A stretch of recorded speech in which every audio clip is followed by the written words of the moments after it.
Hello, and welcome back to Let's Play Planescape Torment with me, BringItDon. Alright, so the weapon and armor merchants are right here.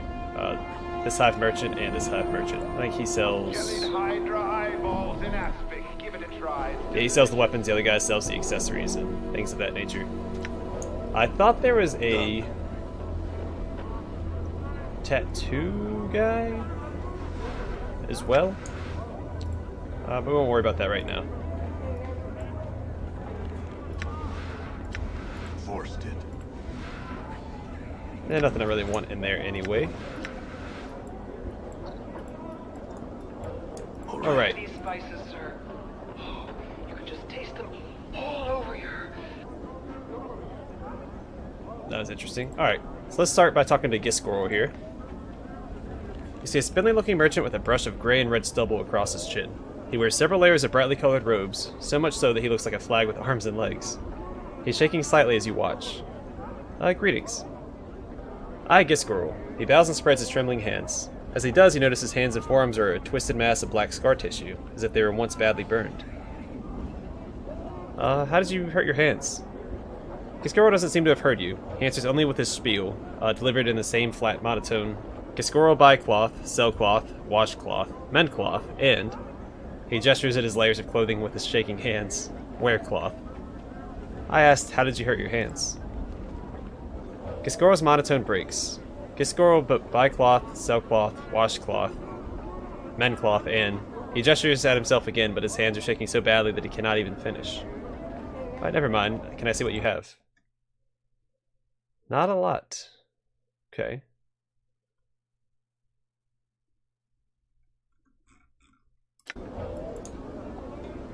Alright, so now we will talk to Kasajai. We're being watched, Chief. The toothless old crone reeks of fish and brine. Spying your approach, she gives you a wide pink smile. Fish, my child? Fish heads, mayhap?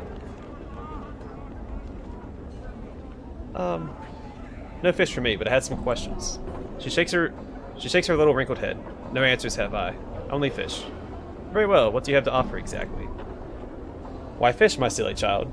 Fish of all sorts, and fish heads for those too short of jink for the whole ones. Teeny tiny fish heads. Hee hee. Where do the fish come from? They're brought to Sigil from all over the plains, my boy. Would you like some? Only sell the heads should you be short on jink. I don't need fish, but I had some questions. Yeah, it's just a one. Okay.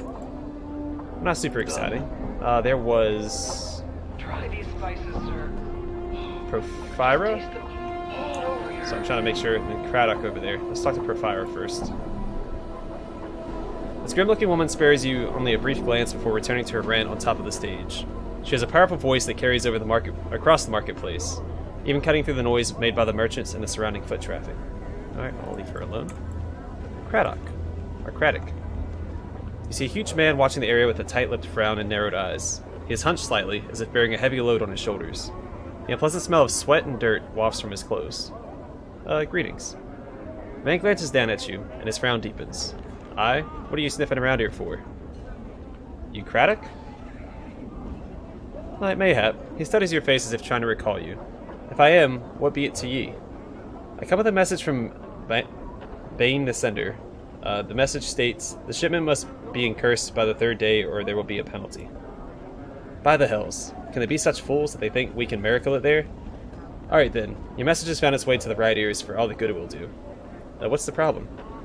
Look around ye. Craddock nods at the laborers in the marketplace, then scowls. These laggards and half-wits can barely keep up with the load as it stands, and now it needs doing in half the time. Do you need any help?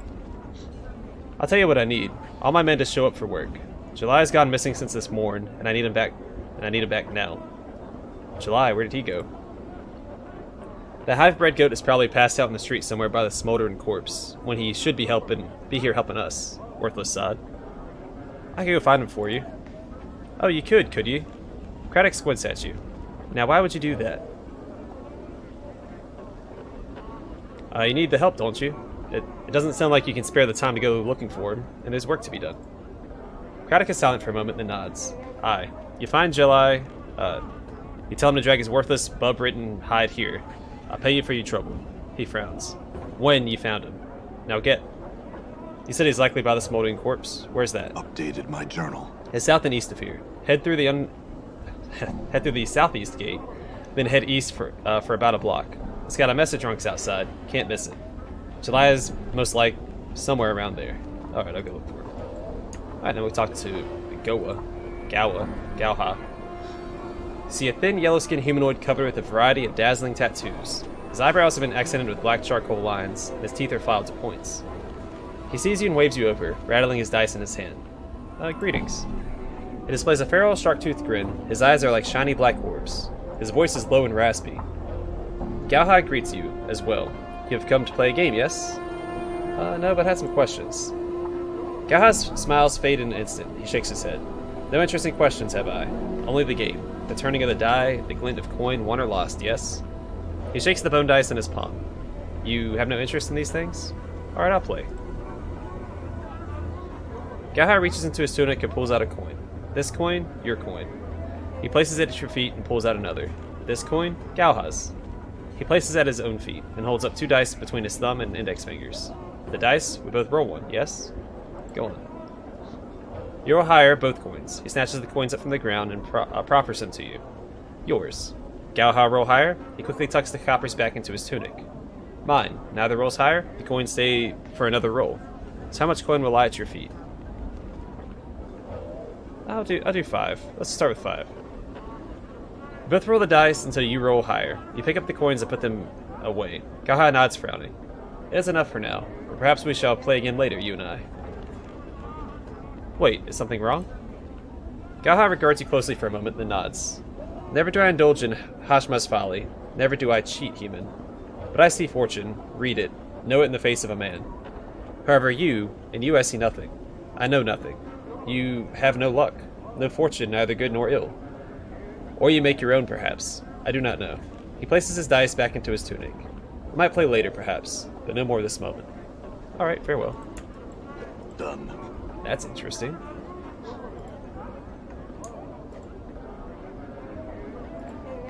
Try these spices, sir.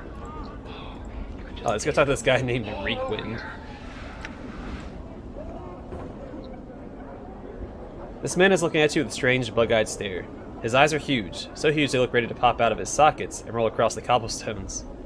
He nods eagerly as you approach, bobbing his head like a bird. And as you near him, you suddenly notice the smell of urine and feces surrounding him. Greetings. The man sniffles, wiping his nose on his sleeve, then opens his mouth to reveal blackened, rotted gums. Stories for coin, Sarah? Alright, his breath reeks. It smells like this man has been keeping rotten meat stored inside his mouth. Stories for coin? Who are you? The man snorts, thick with phlegm. Names. Who you are. His head has a slight twitch every time he repeats himself. Names, dangerous. He glances at the ground and stirs the dirt with his foot. Dangerous? Knowing a name or being stuck with one, both's a mess of trouble. He looks back up at you. My name's a given name, not one asked for. Raquin. Once again you become conscious of his reeking breath and the smell of urine and feces that surrounds him. A given name. Alright, an appropriate name. Not my true name. Raquin mumbles on, his head twitching every time he says name. A true name's a dangerous thing, gives others power. He stares at you with his huge eyes and wags his finger. Keep your name secret, keep it close. Never let it out. What do you mean?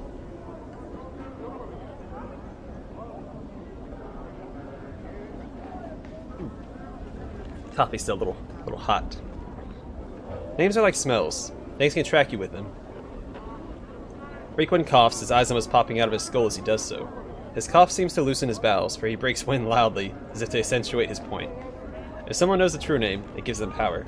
He licks his lips. The power to hurt. Well, I don't know my true name. Updated my journal. Raquin's eyes widen. Seeing his eyeballs bulge even larger makes you uneasy. Then you are blessed. Remain nameless, and you should be as a spirit on the plains, untraceable, untrackable, unseen, undiscovered. He smacks his gums wetly. A name chosen, a name given, allows others to find you and hurt you. Have you been hurt? Raquin gives a twitching nod and then scratches himself. Let my name slip once. Only once. His eyes film over as the memory is painful, and glances at you uneasily. Tell you the story I will, but 3 coppers must I see. His face splits into a smile as he says the word coppers, and his reeking breath hits you like a hammer.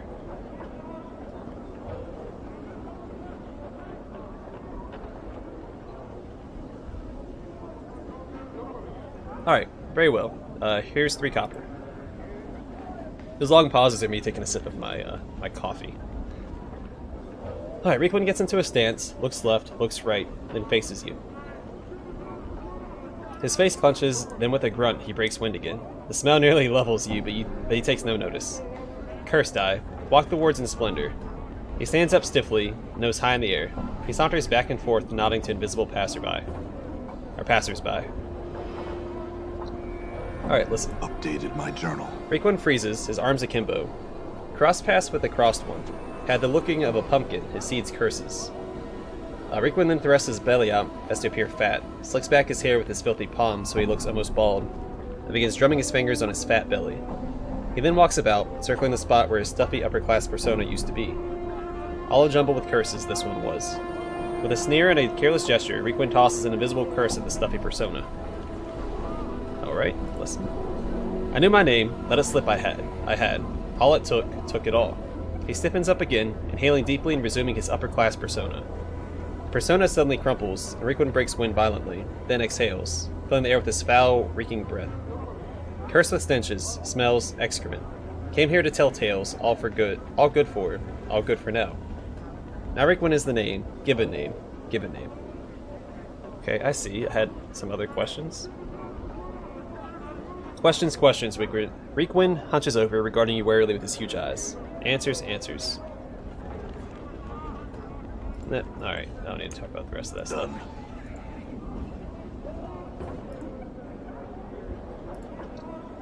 Iron nails.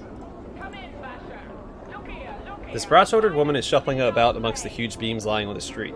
She kicks at the beams with iron-shod boots. Every once in a while she bends down and wrenches a nail from one of the boards with her bare hands.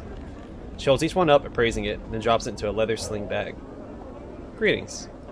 She straightens up, hearing your approach. She's smiling politely, but from her stance and the way her hand rests close to the hilt of her weapon, you can tell she's ready for trouble. You notice one of her eyes has a milky film over it. That's close enough there, Cutter. What do you need from me? I had some questions. She nods. Ask away then. Who are you? She pulls 3 nails from her sling bag, tossing them spinning into the air and catching them in her palm. Iron nails, they call me. She drops them back into the bag with a muffled clink. Why are you collecting the nails? I sell them to a man named Hamris? In the lower ward, maker of coffins he is. I'll tell you more of this Hamris. There's not much to say. He's a bit chatty. He'll rattle his bone box till you're barmy, if you let him. But a fair bargainer. He needs the nails, I need a jink, and that's about as far as it goes. Where's the lower ward? I used to know the way I did, but the Davis have changed the streets around again. Don't know how to get there now. I need to chart a new path. But I figure the Davis will straighten things out eventually. Or Davis. Davis? Ah, Davis. The lady's servants. She looks at you puzzled. You must be new to Sigil. Tell me more about these Davis. They work all over the city, doing the lady's will. Always building and rebuilding they are.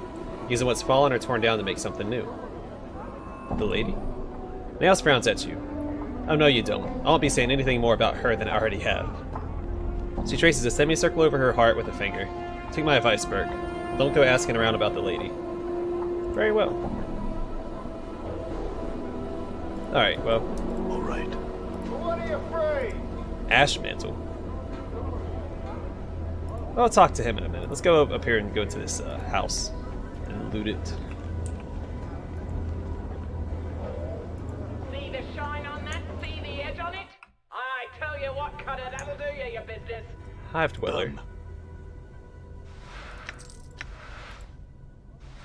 You won't be needing their money.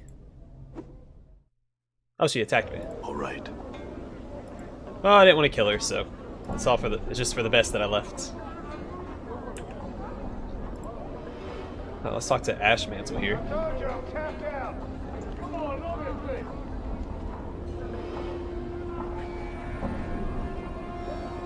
You said, you see a dustman in long black robes and a pale face. Like the dustman you saw in the mortuary, however, this man looks confused and is glancing about, as if looking for something. When he spots you, he raises his hand to attract your attention. Greetings. The man seems relieved that you're speaking to him. He bows slightly. Thank you for hearing me, traveler. I am known as Ash-mantle, one of the Dustman sect. I was wondering if you could direct me. I don't know the area very well, and I'm looking for a certain establishment. A bar that those in my sect frequent. Do you know of such a place?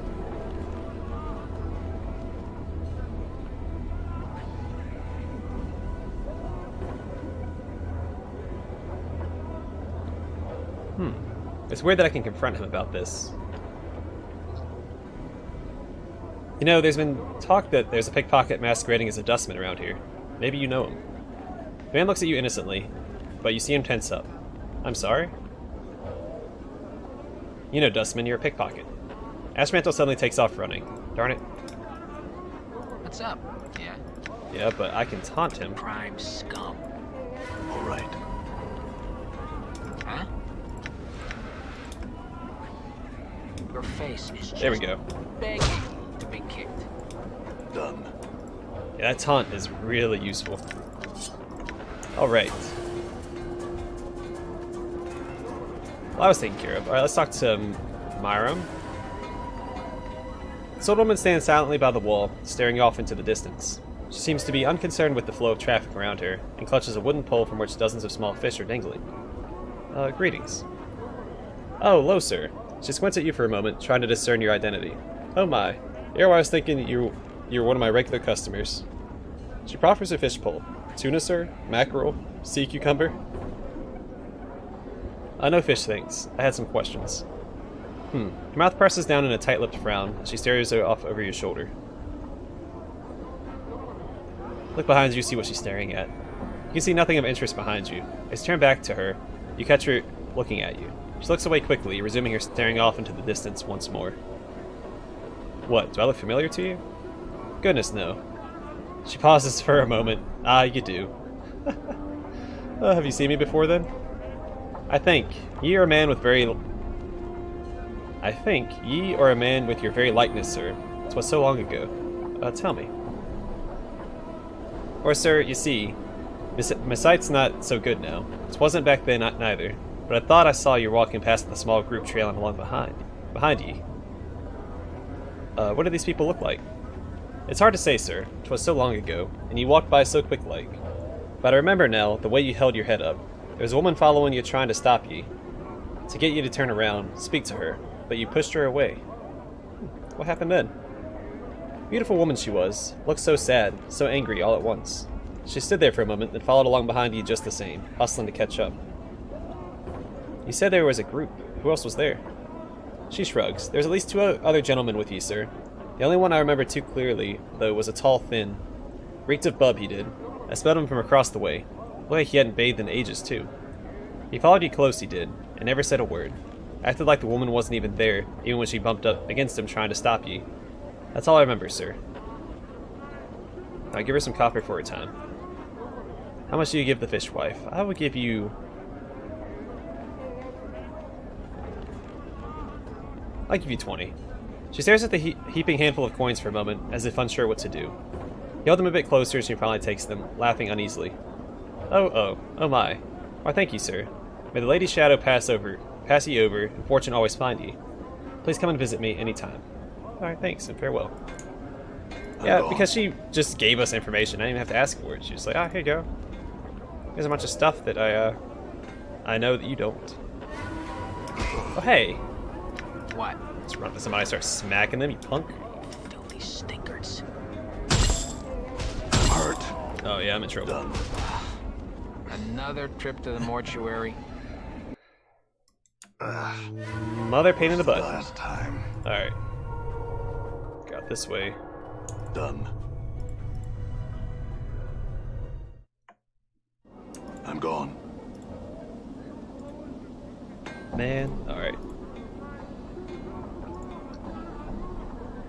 So, supposedly, this is actually unconfirmed, but if the more you die, the harder the last area in the game is supposed to be.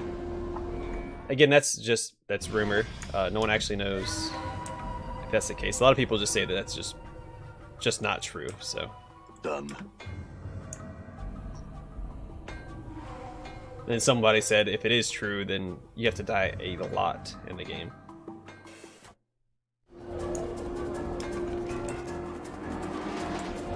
Done. So I'll just go ahead and say that it's probably not true. I will go in here next, because we're over here. Raquin. All right.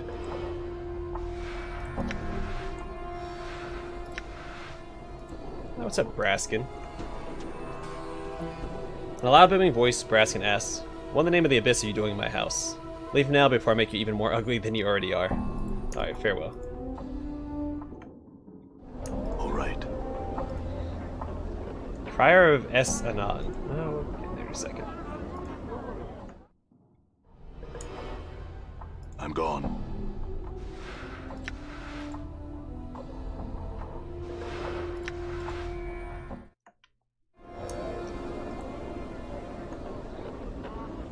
Strange tears have carved channels down this man's dust-covered face. He looks to be a monk or a holy man of some sort, but the dirt covering his body makes it nearly impossible to see the man beneath. He's chanting and rolling his head back and forth. It looks like some sort of ritual. Greetings. The man stops his frenzied chanting and glares at you with his tear-rimmed eyes. He opens his parched mouth to speak, but all he can manage is a withered croak. What's wrong? Why are you crying? His voice is so hoarse that it sounds like he has been without water for days. As you watch, a tear trickles down his face. I am a crier of s-annon. S-annon? Who is that? Updated my journal. What? Who is s-annon? The man throws back his head and gives a rasping laugh. It sounds brutal and defeated. S-annon is not a man, but a city. Why do you cry for a city? We cry its name because s-annon must not be forgotten. All the criers of s-annon carry this burden. You mourn a city. Why do you do such a thing? Because its name is all that remains. Its avenues of light, its great spiraling parks. When it was laid waste and reduced to memory, only 70 of its people survived. It was our duty to see that its name was remembered across the plains. Many criers of s-annon have died for the sake of remembering. Many. If it places you and the others at risk, why don't you stop? The tears I shed, the dust that cloaks me, these things are as nothing compared to what awaits should I give up my sacred burden. We must see to it that its name is remembered. We are living memorials to its passage. If that's so, then what happens if you all die? A fresh tear springs to the crier's eye. Even his dust-caked face cannot disguise his look of despair. I do not know. We criers of s-annon cannot mourn it forever. Even now the dust clings to our robes. The spit dries in our mouths, our bodies wither and die. Is there any way I could help you? You are kind to ask. The crier shakes his head. Unless you can immortalize s-annon, there is no help to be had. Must it be immortalized by a man? Would a tombstone serve? The crier blinks. Tombstone? It's a stone that records a man's name, his life, and a eulogy. If it serves a man, could it not also serve a city that has died? Stones may do such things? Yes, and their lifetime is much longer than a man's. If its name was carved on stone, would s-annon's memory be served? The man pauses. Would others see this name? Yes, it would be there for all to see, long after you have died. The man nods. If such a thing were possible, he turns to you. Where would one find such a stone? If I could go look for one. If I find one, I could see to it that s-annon's name is carved upon it. Thank you. Or, sorry, you would do this? The man's eyes water up again. You'd be settling all the criers of s-annon free. But a score of us remain. The burden of remembering would be over after so many years. I would do so. I will return when the name is carved. Updated my journal. All right. There you go. More good deeds, no harm, no foul. Oh boy. What's up, Chief? You blathering idiot. What's the word? Sure, why not? Actually, you know what? Try this weapon.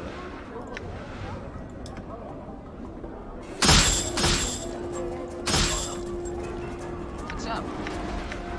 Imbecile. Damn it. All these guys are coming to get me.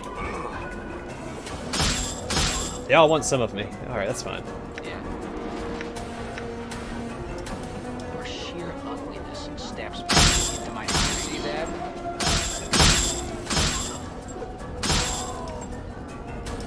You see that? Huh? Your sheer ugliness steps pain into my eyes. What? Don't got a bone, you snake. What's up, Chief? Damn it. Come on, get him. There we go. Done.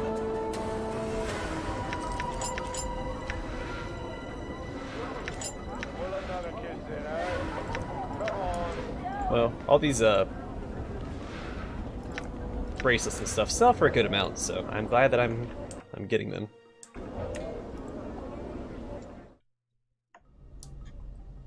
I'm gone. Don't mind me, Hive Dweller. I'm just here to take all of your stuff. And then I'm leaving. Done. Alright, we haven't talked to Cretin yet. Let's talk to him. This foul-looking man is quick to notice he's caught your attention. In moments he's upon you. Hawking his wares, he carries a long wooden pole. Dozens of skinned and cooked rats dangle from it. As he speaks, he gestures to them with a broad, filth-encrusted hand, smiling a yellowed, snaggle-toothed grin all the while. Oi, Cutter. How you doing there? What sort of delicious ratsies are you interested in this fine day? Examine the ratsies. Each rat has been skinned and gutted, their feet and tails removed. They dangle from the pole by hooks punched through their necks. As you examine the various manners in which they've been prepared, you realize their heads are slightly misshapen. A bulbous knot of bone protrudes from each cranium, covered in whorls that give it the appearance of brain tissue. Those are strange-looking rats. Ah, you've got a keen eye there, Cutter. All I sell is brain vermin. I do. I'm sure you'll find they've got a much richer flavor than your usual rat. Quite nice, really. He proffers them to you once more, waving the pole before your face enticingly. The rats sway to and fro, hooked like tiny sides of beef. Brain vermin? I Cutter, brain vermin. Foul creatures they are. Now your normal rats, they just eat stored goods and multiply, spread disease and all that. A nuisance, really, no more. Your cranium rat, though, brain vermin, what I go after, they're just trouble. When you get more than a handful and little bikers together, they start to get smart on you, sometimes real smart. They become more intelligent? Sure as I'm standing here before you, they do. If I ran across any more than 2 score of them, I'd flee from a case like that. He snaps to emphasize the point. I would. You get that many of them in a pack, why they get smart as a man, they do. Go on. Here's my best advice for you, Cutter. If you're bent on catching brain vermin, stick to small packs, a dozen or so at most.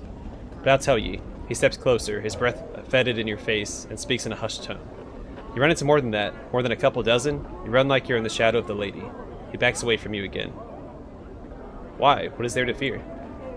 Sorcery, Cutter. Sorcery. You get enough of those little fiends in a space, they gain all sorts of odd powers. Make a bastard's brain pour out his ear, they will. Downright frightening. It's just wrong, I tell you. That's why Sigil's so eager to be rid of him. The bounty and all. Bounty? Someone pays for rat's tails? That's right, Cutter. There's a Burke in the Office of Vermin and Disease Control, name a lord, who pays a bounty on him.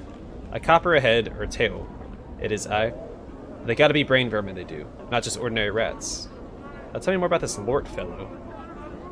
His name is Phineas. Phineas Lort. I think he was some sort of eye-up, he was. Put down by his rivals and stuck here in the arse end of Sigil. The Burke sits in there alone all the night and day, it seems, waiting for folk to bring in tales and paying them the bounty. You know the best part?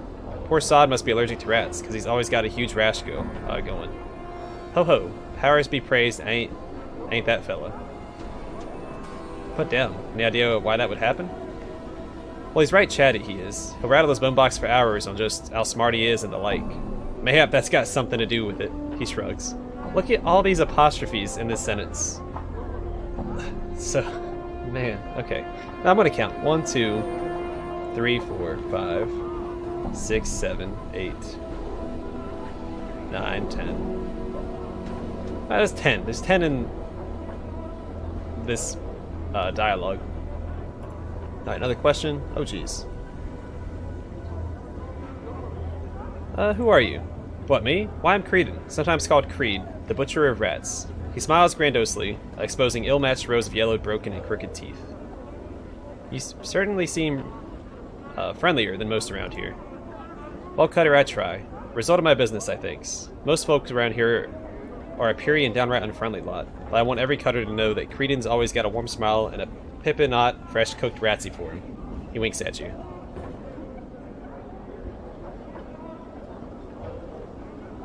Alright, some other questions. I don't know how long I've been recording.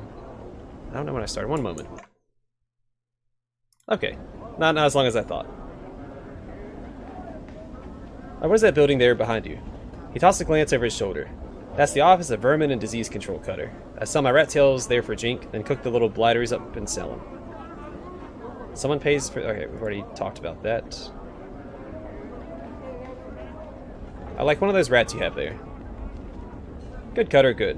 What sort would you like? He points to each in turn with a grimy fingernail. I got them baked, spiced, boiled, and charred. All fresh, all scrumptious, and only 3 coppers for 2. Okay, give me a spiced one. Hand over your coppers, and in one swift motion, he runs a pair of spiced rats through with wooden skewer, unhooks them, and places them in your hand. He winks at you. Enjoy, Cutter. Eat the ratsy. The rat meat is aromatic and quite spicy, apparently marinated in some sort of herbal mixture before being cooked. It is a bit greasy and rather rich, tasting of some other meat you're sure you've had before. The man looks at you expectantly. Would you like another? It was good, but I had a question for you. He shoulders his rat pole casually. What's your question, Cutter? I haven't asked about the slump, but can you tell me about these slums? He seems puzzled for a moment. What, the Hive here? What are you looking to find out, Cutter? What is of interest here? I'm not sure what you're interested in, Cutter. Let me know, and mayhap old Cretin can point you in the right direction. Okay, no. It's just gonna keep the stuff I've already talked about. All right. I think there was a building over here. It's over here.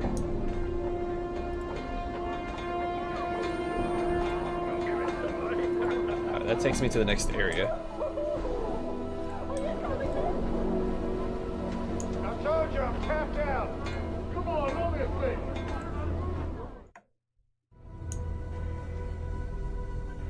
Done. That's Phineas T. Lort.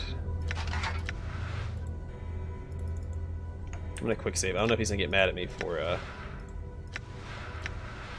Forced it. I'm gone. Need a key to get in there. Okay. Alright, I'm gonna call it here. Next episode we'll talk to Phineas T. Lort. We also have that quest to turn in to the Dustman, because we took care of the thief that was posing as a Dustman. I guess that's it. Yeah, alright. Definitely calling it here. Done. Thanks for watching, and hope to see y'all in the next episode.